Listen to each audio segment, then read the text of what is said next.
비트코인 가격 자체가 트럼프 이제 당선되기까지 계속 많이 올랐죠. 이벤트가 발생하기 전까지 보통 이제 비트코인 가격이 이제 오르죠. 어느 정도 이제 수익을 단기로 트레이딩하는 그 물량들이 일시적으로 이제 정리가 됐다고 보고 있고, 많은 사람들 그런 기대를 했던 것 같아요. 트럼프 대통령이 이제 당선 이후에 실제적으로 뭐 암호화폐에 대해서 이제 언급을 좀 할 것이다, 그런 부분이 없어서 아마 그런 기대감이 좀 빠지면서 같이 빠진 것도 좀 있을 것 같고, 만약에 앞으로 이제 정책들이 어떻게 진행되는지를 보면서 비트코인 가격이 계속 어느 정도 영향을 받을 것 같습니다.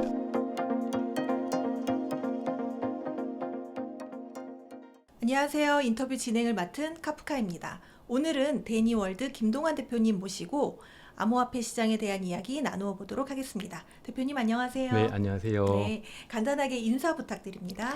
네, 안녕하세요. 저는 데니월드라는 유튜브 채널을 운영하고 있고요. 최근에 알트코인 레볼루션이라는 책을 집필을 하였고, 한경닷컴에서 칼럼을 연재하고 있는 김동환이라고 합니다. 반갑습니다. 사실 트럼프 대통령 취임식이 오늘 우리나라 시간 새벽에 있었는데요. 네네.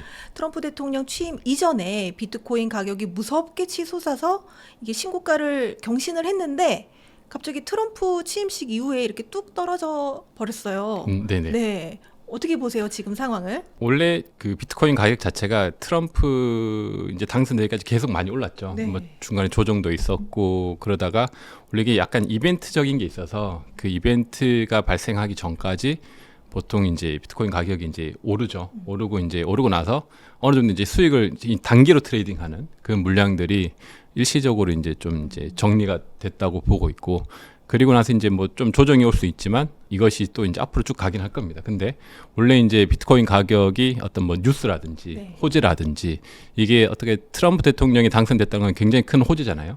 그래서 그 부분에서 이제 좀 빠진 것도 있고, 그리고 많은 사람들 그런 기대를 했던 것 같아요. 트럼프 대통령이 이제 당선 이후에 실제적으로 뭐 암호화폐에 대해서 이제 언급을 좀 할 것이다.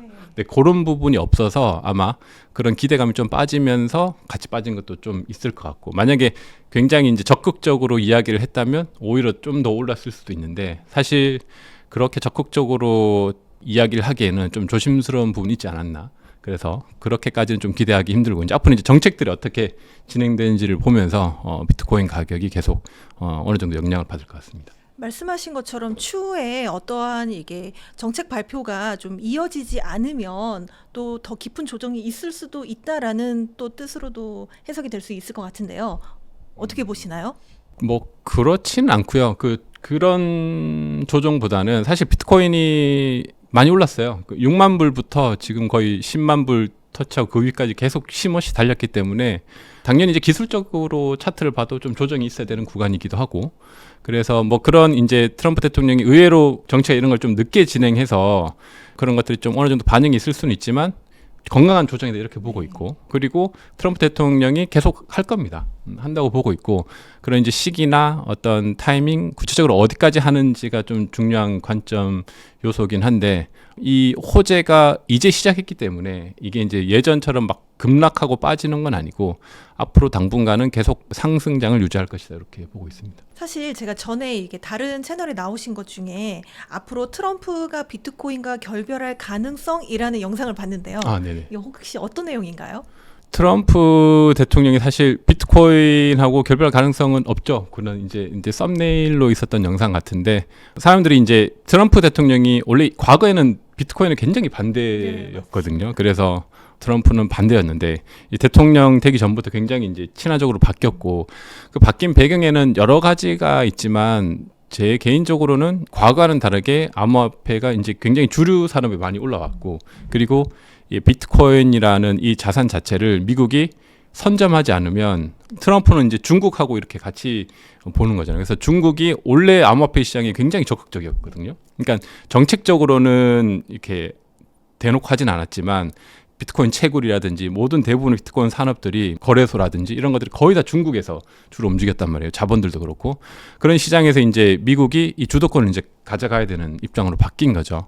그러면서 이것이 이제 좀 주류 산업으로 아직까지 오기 전에 이것을 먼저 선점하겠다 이런 의지가 굉장히 강하고, 그렇게 해야지 또 미국이 앞으로 이 시장이 굉장히 커질 거기 때문에 이런 정책들을 계속 진행을 할 것이다. 그래서 트럼프가 의견이 그때는 이만한 시장은 아니었고, 그러니까 지금은 트럼프가 이걸 주류로 가져갈 만한 그런 시장으로 이제 인식이 바뀌면서 트럼프가 더 친화적으로 이렇게 바뀐 게 저는 크다고 보고, 또 하나는 좀 유권자들도 많은 것 같아요. 결국에 이제 미국에 굉장히 많은 암호화폐를 투자하는 유권자들이 있으니까 그들의 표를 얻는데도 큰 역할을 했다, 이렇게 보고 있습니다. 사실 이제 10만 달러를 돌파를 한 것은 사실 좀 시간이 좀 한참 전의 일이긴 하지만 네네. 그 밑에서 계속 9만 달러대에서 있다가 지금 이제 최근에 다시 10만 달러 위로 이제 거의 안착을 한 모습인데요. 이 다음 도약은 언제쯤 이루어질 거라고 보시나요? 이 다음 도약은 뭐 조금 시간은 걸리겠죠. 많이 왔기 때문에 사실 뭐 지금 또 가면 좋지만 그렇게 가기에는 좀 한 템포 좀 쉬어가야 되는 타이밍 같고요. 트럼프 이제 당선도 됐고 뭐 정책들도 있고, 그래서 어떻게 보면 좀 조정이 있으면 더 좋겠다, 저는 이런 생각이 있습니다. 건강한 조정이 있은 뒤에 어차피 갈 거기 때문에 그래서 뭐 조정이 온다면 그때 조금 더 지금까지 못 샀던 사람들은 좀 살 수 있는 좀 좋은 기회가 될 수도 있겠죠. 그러니까 제 생각에는 10만 불에서 뭐 9만 불, 8만 불, 뭐 11, 12 요 사이를 계속 이렇게 왔다 갔다 할 것 같거든요. 네. 어느 정도. 그래서 그런 구간이 좀 한참 지나다가 비트가 항상 그렇게 움직입니다. 갑자기 막 그러니까 한 달 사이에 이렇게 쭉 올랐다가 어떤 구간을 계속 횡보하면서 왔다 갔다 해요. 지금 이제 그 구간인 것 같고 10만 불 터치했으니까. 그래서 여기서 좀 숨고르기 하다가 뭐 빠지기도 하고 다시 오르기도 하고 그러다가 이제 한 15만 불 이상 이렇게 가겠죠. 그래서 그런 타이밍까지는 꽤 시간이 있을 거고, 그 타이밍을 뭐 그래도 한 하반기 전 뭐 한 여름 정도까지는 좀 기간을 두고 봐야 되지 않나, 이렇게 보고 있습니다. 그런데 많은 분들이 네. 물론 저가에 비트코인을 샀다면 정말 좋았겠지만 네네. 이렇게 또 오른 다음에 또 새롭게 관심을 가지시는 분들이 또 생기잖아요. 네네. 그런 분들도 지금 같은 가격에 네. 새로 진입하는 것은 어떻게 보시나요? 비트코인은 무조건 괜찮습니다. 그러니까 진입하는 시점이 내가 예를 들어 비트코인을 뭐 한 달 사고 정리할 거다 이러면 좀 리스크가 있죠. 그렇지 않고 내가 이걸 언제까지 가져갈 것인지 살펴보면, 예를 들어 지금 투자해서 뭐 제일 짧게 보더라도 한 1년 정도 보더라도 올해 초에 사서 연말에 내가 좀 수익을 실현하겠다, 이렇게 본다면 지금도 괜찮은 구간이거든요. 그래서 근데 이제 한 번에 사지 않고 조금 이제 시간을 걸려서 우리가 뭐 DCA 라고 하죠. 그러니까 계속 이제 돈이 생길 때마다 이제 매수를 하는. 그래서 떨어질 때도 사고 뭐 오를 때도 사고 어느 구간에서. 그래서 제 생각에는 만약에 좋은 전략을 가진다면 10만 불 언더에서 계속 비트코인을 사다가 10만 불 이상 가면 잠깐 멈췄다가 다시 10만 불 아래로 떨어지면 또 매수하다가 또 이제 오르면 잠깐 멈췄다가 뭐 이런 전략도 괜찮고, 아니면 그냥 주기적으로 계속 사는 거 뭐 이런 것도 괜찮고, 그러다가 비트가 갑자기 올라갈 거거든요. 그래서 그런 이제 주기적으로 이렇게 사면 어느 정도 이제 평단가가 나오겠죠. 그런 뒤에 비트가 어느 정도 자기가 예상한 가격이 있을 거잖아요. 예를 들어 내가 한 8만에서 12만까지는 사겠다. 그리고 한 뭐 15만 불 이상 넘어가서 한 익절을 하겠다. 뭐 이런 계획을 세워가지고 하면 괜찮고, 더 좋은 거는 이제 비트코인은 사실 장기적으로도 굉장히 괜찮거든요. 그래서 이거를 단순히 뭐 올해 이렇게 투자하고 성공을 하겠다 이런 건 사실 투자 시장에서 굉장히 어렵습니다. 단기간에 하는 거는. 그래서 한 4, 5년 아니면 10년 이렇게 바라보고 사면 지금 굉장히 저렴한 가격이거든요. 그래서 뭐 10년 뒤에 5년 뒤에는 무조건 20만 불 이상 갈 거란 말이에요. 그런 입장에서 본다면 10만 불 때는 여전히 또 괜찮은 거죠. 그래서 내가 가격대를 한 10만 뭐 초 뭐 이 정도에서 계속 구매를 하다가 20만 불 초가 되면 내가 뭐 정리를 하겠다. 이렇게만 해도 뭐 2배 정도는 되니까. 그 기간이 얼마 될지 몰라요. 뭐 3년일지 5년일지 하지만 그렇게 될 거거든요. 그래서 그런 이제 전략을 가지고 사면 괜찮다, 이렇게 보고 있습니다. 비트코인이 100억 갈 수 있다라고 이야기를 하셨더라고요. 네네. 네, 그렇게 생각하신 이유가 있으실까요? 비트코인은 이제 무조건 100억을 갑니다. 가는데 그 기간이 좀 많이 남았긴 하죠. 네. 이게 결국에 비트코인의 시스템이라는 것이 우리가 제일 핵심적으로 이해해야 되는 게 채굴 시스템인데, 그 채굴 시스템이 2140년 정도 되면 이제 끝난단 말이에요. 근데 채굴 보상이 지금은 이렇게 3.125개를 줘요. 그러니까 지금 내가 채굴을 하나 하면 대략 뭐 한 4억 정도 이렇게 받는 거죠. 지금 기준에서. 근데 이제 이게 반감기가 4년마다 있으니까 4년이 지나면 이 채굴자들은 지금 한 3.125개 받는 게 4년 지나면 반으로 줄어들거든요. 1.6 몇 개죠. 그 정도로 줄어든단 말이에요. 그러면 한 4억 받던 게 2억으로 줄어드는 거죠. 내가 투자한 원금은 한 3억 들어가는데. 그래서 그 반감기 메커니즘에 의해서 시장의 비트코인 가격이 자동적으로 뭐 큰 문제가 없다면 계속 그런 이제 조정을 일어나는 거죠. 그걸 우리가 이제 뭐 사이클이라고 얘기하는 건데, 그래서 그 사이클마다 계속 비트가 많이 올랐고 그 가격이 이제 점핑을 하는데 그 주기가 줄어들긴 해요. 계속 줄어들긴 할 거지만 그렇게 계속 메커니즘을 계산해 보면 뭐 인플레이션도 계속 줄고 뭐 물가 상승률 있고 달러 가치 떨어지고 그러면 사실 원화 가치도 더 떨어질 거고 그러면 100억은 무조건 가게 돼 있거든요. 그래서 그게 이제 얼마나 시간이 지날지는 모르겠지만 그 가격은 무조건 오게 되어 있고 근데 뭐 인플레이션하고 뭐 원화 가치를 떠나 가지고 비트코인 가치 자체도 지금 보면 제 생각에는 일단 금시총이 제일 높잖아요. 네. 멀리 본다면 금시총은 넘을 것 같아요. 그럼 금시총을 넘는다면 지금보다 굉장히 이제 높이 상승해야 되거든요. 그래서 그것이 앞으로 있을 미래고 그래서 그렇게 이제 세상이 이제 바뀌었기 때문에 디지털 중심으로 그래서 그런 중심 세계에서 비트코인의 가치는 계속 올라갈 거다. 그리고 뭐 이제 정부들이 조금씩 움직이고 있으니까 미국도 이제 어떤 전략 자산으로 구축하기도 하고 그리고 대부분의 기업들이 아직까지는 아니지만 조금씩 이제 비트코인을 이제 자산으로 가지고 이제 포트폴리오 늘리기 시작할 거거든요. 그러면 시장에서 계속 수요가 많아지면서 이 가격은 뭐 자연스럽게 올라갈 수밖에 없다 이렇게 보고 있습니다. 네. 그렇다면 이번 사이클 비트코인과 관련된 호재와 악재가 있다면 뭐가 있을까요? 이번 사이클에 뭐 호재일 수도 있고 악재일 수도 있는데 과거에는 비트코인 투자가 진짜 쉬웠어요. 그러니까 쉬웠다는 말은 어떤 많은 기관이라든지 뭐 많은 정부라든지 좀 대중적으로 이게 잘 알려진 자산이 아니었단 말이죠. 그리고 대중적으로 많이 투자하는 자산이 아니었고 뭐 기관들이 투자하는 자산도 아니었고 뭐 나라가 이걸 언급한 그런 자산이 아니었기 때문에 그냥 아는 사람들이 이렇게 거래할 수 있는 그래서 유동성이 작고 시장에서 어떤 흐름이라든지 트렌드가 봐야 되는 지표가 많이 없었거든요. 몇 개만 봐도 대략적으로 비트코인 어느 정도 갈지 뭐 어떻게 투자할지를 조금만 공부하면 알 수 있는 시장이었는데 지금은 이게 ETF도 생기고 특히 이제 트럼프가 이제 아마 친화적으로 오면서 트럼프의 발언 하나하나가 가격에 굉장히 영향을 미치게 되는 그러니까 변수가 더 많아진 거죠. 네. 그래서 이게 좋을 수도 있는데 안 좋을 수도 있는 거예요. 그래서 이런 예전에는 뭐 비트코인 가격에 영향을 미칠 수 있는 사람이 정말 없었어요. 그러니까 뭐 누가 이제 발언하는 사람도 없었고 네.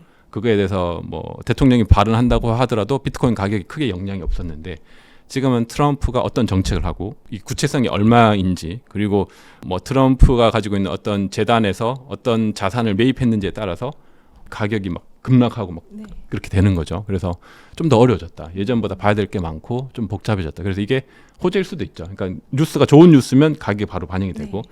또 안 좋은 뉴스면 떨어지고 뭐 주식시장처럼 주식시장도 뉴스에 따라서 이렇게 많이 왔다 갔다 하잖아요. 그런 게 이제 암호화폐 시장이 더 좀 많이 생겼다 이렇게 보고 있습니다. 사실 뭐 판돈만 2조 비트코인 1,500개 은닉한 30대녀 추가 기소 뭐 이런 범죄와 관련된 비트코인이 좀 악용된 사례들이 있습니다. 아, 네네. 이게 이제 비트코인이 가진 어떠한 한계라고 보는 시선들도 있는데요. 여기에 대해서는 어떻게 생각하시나요? 그건 오히려 저는 그 비트코인의 장점이라고 보거든요. 그러니까 사람들이 비트코인을 뭐 범죄에 활용된다, 뭐 악용된다 이렇게 이야기하는데 제가 예전에 이제 뭐 검찰청에도 이렇게 주기적으로 교육을 갑니다. 가서 내용을 좀 들어보면 저는 검찰청 직원 아니지만 내용을 들어보면 예전에는 예를 들어 이제 마약에 관련해서 마약 수사법을 하면 그 수사범을 또 찾아야 되고 그다음에 그들이 보통 달러 가지고 하니까 이 은행하고 이 마약들이 어떻게 유통되는지 두 개가 분리되어 있어서 찾기가 굉장히 복잡했다고 하더라고요. 그래서 마약도 조사해야 되고 은행은 은행대로 조사해야 되고 지금은 근데 오히려 이게 역으로 조사를 한다면 대부분 이제 비트코인 같은 걸로 이제 거래를 하니까 비트코인은 거래가 다 추적이 되거든요. 그러니까 추적이 되니까 역으로 마지막 비트코인만 가지고 있으면 그것만 추적하면 역으로 해서 빠르게 이제 마약 사범 이런 걸 잡는다고 하더라고요. 그러니까 오히려 범죄에 활용되니까 이거는 다 오픈되어 있고 경로가 추적이 되니까 그 예를 들어 달러를 가지고 뭐 현금 대 현금으로 주면 이거 찾을 수가 없잖아요. 근데 이거는 다 기록이 남으니까 그런 것들이 또 그 미국의 조사 기관하고 뭐 한국도 그렇고 전문적으로 하는 기관이 있습니다. 거기서 리스트들이 있어요. 뭐 물론 다 찾지 못하지만 뭐 마약 사범이라든지 범죄 그 집단에서 사용하고 있는 비트코인의 지갑들 이런 리스트들을 계속 업데이트하고 있거든요. 그래서 오히려 더 좋은 거죠. 과거에 비해서. 그래서 처음에는 그렇게 했다가 이 범죄자들이 이게 오히려 더 노출되네 이래서 또 꺼리기도 하고. 그러니까 양면성이 있는 것 같아요. 그래서 물론 그거를 이제 아예 은닉해서 범죄에 활용할 수도 여전히 있죠. 아예 추적이 불가능하게 할 수도 있는데 그것이 또 오히려 잘 추적하면 오히려 범죄자를 빠르게 잡을 수 있고 순기능을 한다. 이렇게 보고 있습니다. 이게 많은 코인 전문가분들이 나오시면 저희가 공통으로 하는 질문 중에 하나인데요. 네네. 이번 사이클 네. 비트코인 얼마까지 갈 거라고 예상하시나요? 저는 뭐 한 20만 불까지도 가능성이 있다 이렇게 보고 있습니다. 아주 긍정적으로 보면 20만 불 터치도 충분히 가능하다. 물론 이제 굉장히 긍정적인 거죠. 그래서 그 정도로 보고 있고 그 뭐 시기를 예상해 본다면 이게 보통 비트코인이 반감기가 시작되고 나서 과거 패턴은 뭐 한 1년 9개월 한 이쯤이 거의 최고점이거든요. 6개월에서 9개월 사이. 그러면 작년 4월에 반감기가 시작됐으니까 올해 한 하반기 이후 뭐 9월, 10월 이때쯤이 거의 비트코인의 어떤 최고 불장이 아닌가 이번 사이클에. 그래서 그 시기에 같이 이제 알트코인도 이제 굉장히 많은 펌핑이 있을 거고 그래서 그 시기를 우리가 지금부터 좀 준비를 해야죠. 그래서 그런 것들을 좀 준비할 필요가 있을 것 같습니다. 뭐 많은 분들이 고민하시는 것 중에 하나가 이제 비트코인 과세 같은 경우도 2년 유예가 됐잖아요. 네네. 그러다 보니까 이번 사이클에 이제 모든 걸 다 엑시트하고 나와야 되느냐 아니면 아니야 비트코인은 장기적으로 굉장히 전망이 좋으니까 장기 투자를 하는 게 맞아. 그래서 요걸 굉장히 많이 고민하시더라고요. 네. 거기에 대해서는 어떻게 생각하세요? 저는 비트코인은 무조건 장기 투자가 맞다고 봐요. 그러니까 이런 자산군이 없어요. 그러니까 최근의 변화를 보면 주식 투자든 특히 이제 국내 코스피 하는 분들은 시장이 많이 안 좋았고 지금도 계속 안 좋잖아요. 그래서 뭐 미국 주식 하는 분은 좀 다르지만 이런 분들이 이제 계속 더 좋은 자산을 찾기 위해서 뭐 미국으로 주식으로 가는 분도 있지만 이제 비트코인 시장으로 이제 또 넘어오기도 하거든요. 그런 흐름을 제가 보는데 그렇게 이제 비트코인 투자하지 않는 많은 사람들이 이쪽 시장으로 올 거고 그리고 비트코인뿐만 아니고 특히 이제 알트코인들은 굉장히 시장이 아직 극초기 시장이에요. 그래서 여전히 투자 수익을 극대화할 수 있는 영역이 너무 많고 저도 사실 제가 몸이 한 10개면 너무 좋겠어요. 제가 몸이 하나인데 하나라서 시간이 없어서 투자를 못 하거든요. 네. 그러니까 투자를 더 많이 하고 싶고 더 많이 서치해서 더 많이 할 수 있는데 시간이 있어서 체력도 한계니까 뭐 24시간 투자를 할 수 없으니까 저랑 똑같은 뭐 보수를 만들 수도 없고 그래서 제가 다 결정하고 해야 되는 부분이기 때문에 그 점이 아쉬운데 그만큼 이 시장에 돈 벌 수 있는 게 너무 많고 시간과 좀 노력을 하면 여전히 시장이 아직 극초기다. 그래서 그런 것들이 아까운 거죠. 굳이 뭐 요번 장이 끝난다고 끝나는 게 아니고 이제 시작한 거거든요.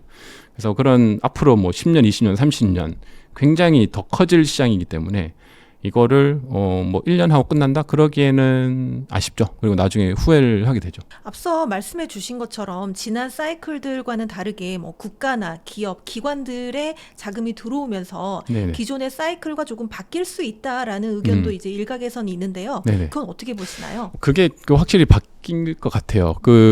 최근에 아니죠. 엊그제 이제 트럼프 대통령이 취임하기 전에 자기의 민코인을 발행을 했거든요. 네.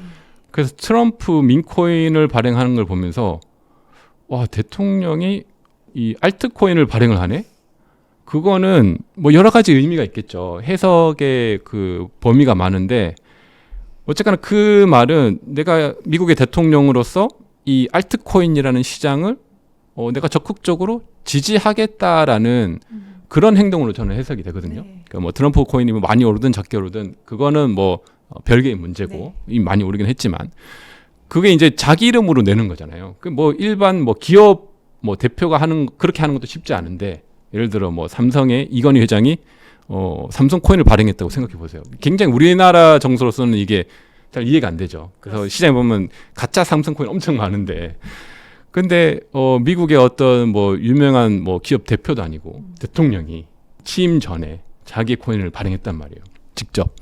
그러니까 이거는 굉장히 이 시장에 전 굉장히 좋은 시그널이라고 봐요. 그래서 이제 시작이 되었다.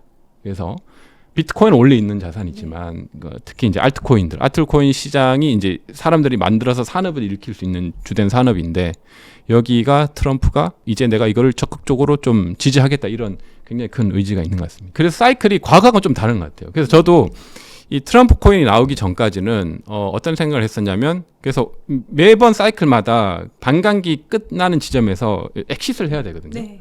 그래서 저도 엑싯 계획을 가지고 있었는데 지금도 어느 정도 가지고 있는데 지금 생각은 좀 바뀌었습니다. 이 엑싯을 좀 보류해 보자. 그러니까 물론 제가 장기적으로 가져가는 자산이 있고 장기적으로 투자하는 비트코인 자산하고 그건 원래 뭐 10년, 20년 가져가는 건데 단기적으로 이렇게 그 투자하는 것들이 있거든요. 알트코인들은 뭐 한 1년, 뭐 2년 이렇게 해서 단기적으로 가져가는 것들이 있는데 그게 한 1년 정도 투자해서 엑시트를 좀 하려고 했는데 이 트럼프가 이렇게 알트코인을 굉장히 지지하면 이게 반감기가 끝나더라도 계속 유지될 수 있겠다. 과거처럼 안 빠질 수도 있겠다. 이런 생각이 있어요. 물론 이제 그 선별은 해야 됩니다. 종류들을. 근데 물론 좀 더 지켜봐야 될 것 같긴 해요. 너무 좀 성급할 수는 있지만 그래서 아직까지는 결정하지 않고 기존에는 이제 한 10월, 11월 돼서 불장 오면 엑시트 이게 제 계획이었는데 그 계획을 조금 이제 수정해 보려고 좀 고민 중입니다. 그래서 사이클이 과거와는 좀 바뀔 것 같다. 그 바뀌는 이유는 트럼프가 이제 정책적으로 이 암호화폐 정책을 어떻게 하는지에 따라서 굉장히 이제 과거와는 다른 알트코인 시장이 더 활성화될 수도 있고 과거처럼 막 그렇게 안 빠지는 뭐 주식이 엄청 빠지진 않잖아요. 네. 그래서 알트코인 자체가 뭐 일부 괜찮은 알트코인들은 주식처럼 굉장히 좀 뭐 변동성이 좀 줄어들면서 계속 유지하는 그런 시장이 새롭게 펼쳐질 수 있지 않을까 이런 좀 기대감을 해보고 있습니다. 사실 비트코인 같은 경우도 사이클이 끝날 때쯤에는 70%에서 80% 정도 빠지는 그렇죠. 과거로 보면은 그랬었는데 네네. 이번 사이클에는 그럼 비트코인도 그렇지 않을 가능성이 있다는 네, 거죠? 그렇지 않을 가능성이 예를 들어 트럼프가 비트코인을 전략 자산으로 했는데 이것을 뭐 주기별로 계속 매입을 한다고 하면 굉장히 시장에서 기존하고는 좀 다르네. 그리고 반감기가 사실 반감기 있으면서 비트코인 이렇게 올랐거든요. 폭이 이제 줄어들고 있어요. 그래서 줄어들고 있다는 말은 사실 비트코인이라는 것도 사이클마다 계속 그게 빠지긴 하는데 시간이 지나면 지날수록 점점 대중화되면 될수록 비트코인의 변동성이 계속 줄어들 거거든요. 가격이. 그렇다면 그 줄어드는 거는 저는 아주 먼 미래로 봤는데 그 줄어드는 변동성이 더 당겨질 수도 있겠다. 그렇다면 과거처럼 그렇게 빠지진 않을 수도 있거든요. 그렇다면 비트코인이 그렇게 안 빠진다면 다른 알트들도 같이 안 빠질 수 있겠네. 그렇다면 이것이 꼭 수익 실현을 해야 되는 것이 아니고 그 사이클이라는 것이 물론 존재하긴 하지만 과거처럼 그렇게 막 드라마틱하게 오르거나 드라마틱하게 빠지는 그런 시장에서 좀 변수가 생겼다. 미국이라는 굉장히 거대한 국가의 정책들. 그래서 이 정책들이 어떻게 되는지가 지금까지 이제 예를 들어 비트코인하고 뭐 이더리움, 알트코인 투자했던 분들, 저를 포함해서 모든 분들이 굉장히 중요하게 살펴봐야 될 이슈가 돼요. 저는 과거에는 뉴스는 잘 안 봤거든요. 네. 사실 뉴스 봐도 크게 상관이 없었는데, 근데 지금은 그게 좀 많은 영향을 미치게 좀 바뀐 것 같습니다. 그래서 그런 부분에서 과거 사이클하고는 좀 다를 것 같다 이렇게 보고 있어요. 많은 분들이 이번 사이클을 볼 때 좀 관심 있게 봐야 될 포인트가 아닐까 싶습니다.